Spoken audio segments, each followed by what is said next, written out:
Well, hi there, Sharon Horne-Ellstrom here. Welcome to day 2588 of What's She Up To Now, documenting my journey and sharing lessons learned along the way, both in the offline brick and mortar corporate world of business and the online world of business. Why? Because I like to have my feet and my fingers in both worlds because it's fun and educational.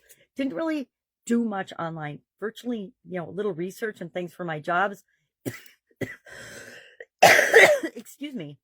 My jobs and my businesses on the side when I was in corporate America, but didn't have the time or energy. I was raising my kids, and we can pursue different interests in different times of our life, depending on what our priorities are. And when I had little kids, they were my priority, not adding another thing to my already over busy plate of the internet. But following my divorce, I had more time and energy. My kids were grown, and I was always curious about the internet and how I could use it to help people grow and build and supersize their businesses. And so that's what I do now. Now today, and for the last 8 years, I have done an annual challenge where I hop online every day and I share a topic related to the annual challenge. This year's annual challenge is the Be a Better You annual challenge. We're doing one thing every day to be a better version of ourselves or to be a better person, right? And better person is defined by you, just like all of the challenges that I've done. They're all about me being and continually improving a better person, a better version of myself. We did a year of goals. We did a year of fun. We did a year of happiness. We did a year of creativity. We did a year of get up and going. The 2 years I did actually the Get Up and Go challenge 2 years in a row in a conjunction with an annual challenge. And every other month, I do a 30-plus day challenge to get us moving and keep us moving during the crazy pandemic. And then the next year, because it wasn't just 2020. I mean, if you look back and think about it, 2020 is when it all started, but really started in 2019, by the way.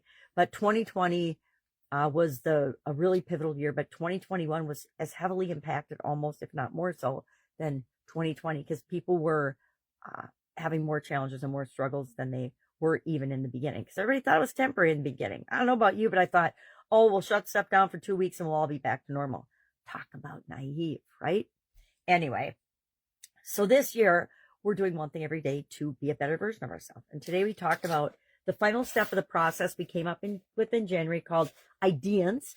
I don't know, it's a weird acronym, but it works for me. Is what's our current state? Desired. What is the state we want? How do we want things to be? And these are all with respect to confidence. We focused on confidence this entire month. So what's going on with me now for confidence? What do I want it to be?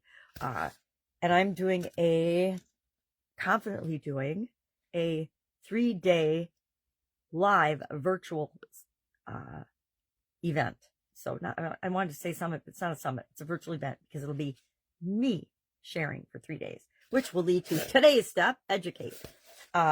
But then we talked about, okay, how do we know what to do to fill the gap between where we are and where we want to be? So we brainstormed options. Then we took action on one of those. Then we asked ourselves, okay, how did that go? What's next? Then we celebrated. And today we're educating, meaning we're sharing what we learned or aha with somebody or something else. It doesn't even have to be a person. You can talk to the mirror, but actually express it and share it and teach it to someone else so that you reinforce the learning for yourself. Guess what?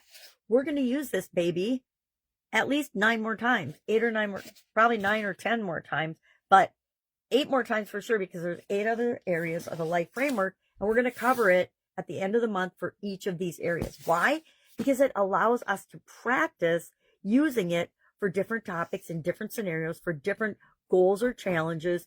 And I guarantee that by the time you've done something 9 or 10 times and followed this process 9 or 10 times, you will have made it your own and maybe even change the name of things because they're easier for you to remember. But this is the way that I will share it and educate and teach it.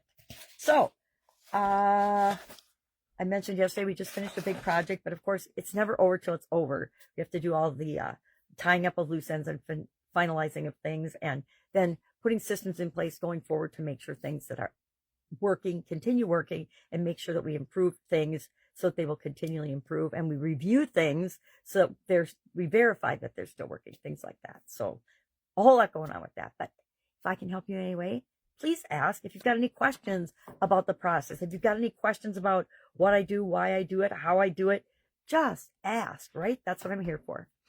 Otherwise, have an awesome day, and I will, of course, be with you tomorrow.